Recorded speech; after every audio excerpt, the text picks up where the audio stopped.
కోడుమూరు మాజీ MLA doctor Sudhakar తనను లైంగికంగా వేధించాడంటూ ఆ ఇంట్లో పనిచేసేటువంటి ఒక మైనర్ బాలిక కంప్లైంట్ ఇచ్చిన విషయం మనకు తెలిసిందే. ఇప్పటికే సుధాకర్ రిమాండ్ ఖైదీగా ఉన్నారు.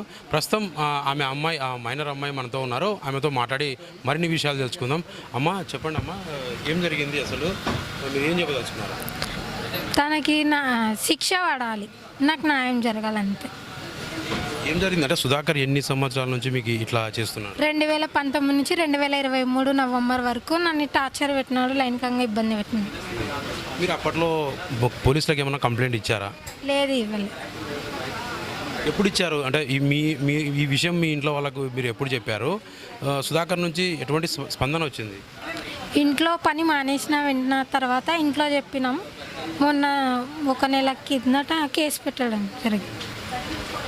ఎప్పుడు చేరారు మీరు? అంటే సుధాకర్ ఇంట్లో పని మనిషిగా మీరు ఎప్పుడు చేరారు? ఎప్పటి నుంచి పనులు చేస్తున్నారు? 2019 నుంచి పనిలోకి పోయి 2023 వరకు పని వాళ్ళ ఇంట్లోనే చేసుకుంటున్నాం. ఏ పనులు చేసేవారమ్మా ఇంట్లో మీరు? ఇంట్లో కసువు, బట్టలు విండడం, అట్లా ఇంట్లో. మీ కుటుంబ సభ్యులు కూడా చేసేవాళ్ళ, లేకుంటే మీరు ఒకరే ఇంట్లో పని చేసేవాళ్ళ? ఇంట్లో నేను, మా అమ్మ, మా నాన్న ముగ్గురం పోయి చేస్తుంటాం. మీ అమ్మ మీ నాన్న ఏం పని చేసేవారు? బట్టలు పిండితే నాన్న వాచ్మెన్కి ఉండేవాళ్ళు ఇంటికి, నేను ఇంట్లో పని, అమ్మ కసువు, బండలు, బట్టలు. ప్రధానంగా అంటే ఏ టైంలో నుంచి ఏ టైంలో సుధాకర్ ఇంట్లో ఉంటారు? ఏ టైంలో మిమ్మల్ని బాగా ఇబ్బంది పెట్టారు? ఇంట్లో 9:30, 10కి 9కి అట్లా పని పోయడం, 12కి అట్లా ఇంటికి వస్తుండే వాళ్ళ ఇంటికి.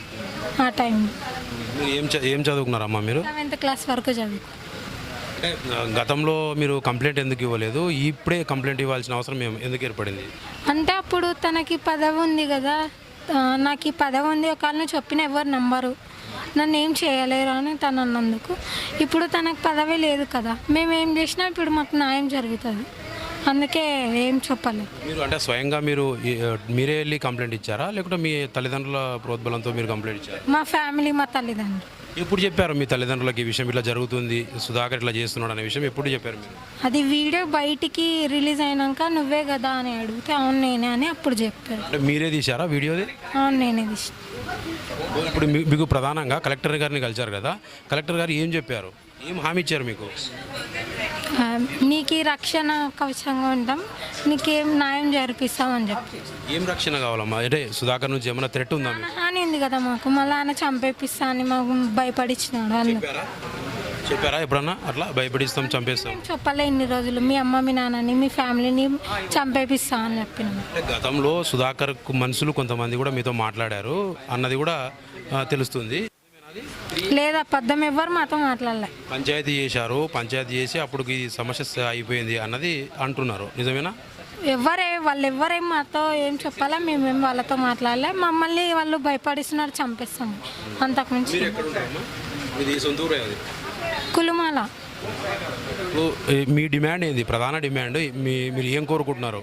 ఆయనకి శిక్ష పడాలా, నాలాగా ఇంకో ఆమెకు జరగకూడదు అనేది, మాకు రక్షణ కావాలి.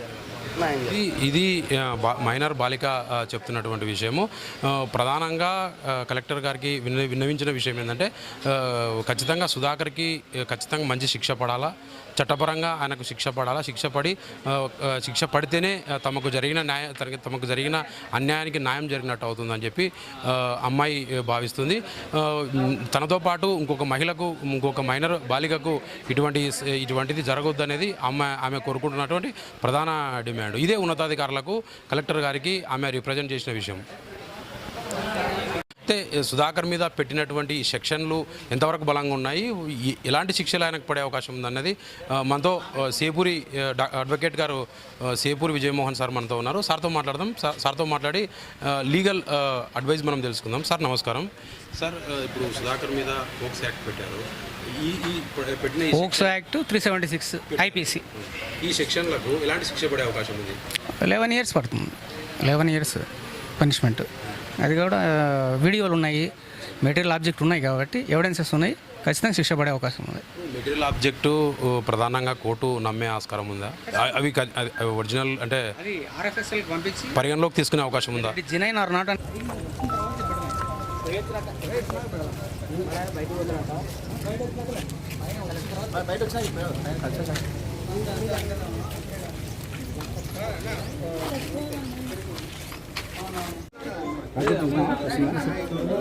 పని అవుతుంటే చాలా ఇబ్బంది అవుతుంది. ఒక సెక్స్ వీడియోస్ ఇచ్చి లైన్ ఇవ్వగానే చాలా ఇబ్బంది అవుతుంది. అందుకు నేను ఒక రోజు వీడియో తీసుకొని మా ఇంట్లో వాళ్ళకి చెప్పిన అందుకే నేను కేసు పెట్టి నాకు న్యాయం కావాలని ఫోక్స్ యాక్ట్ రేపు 2000 కేసు ఇదిగే అంతేనా? ఓకే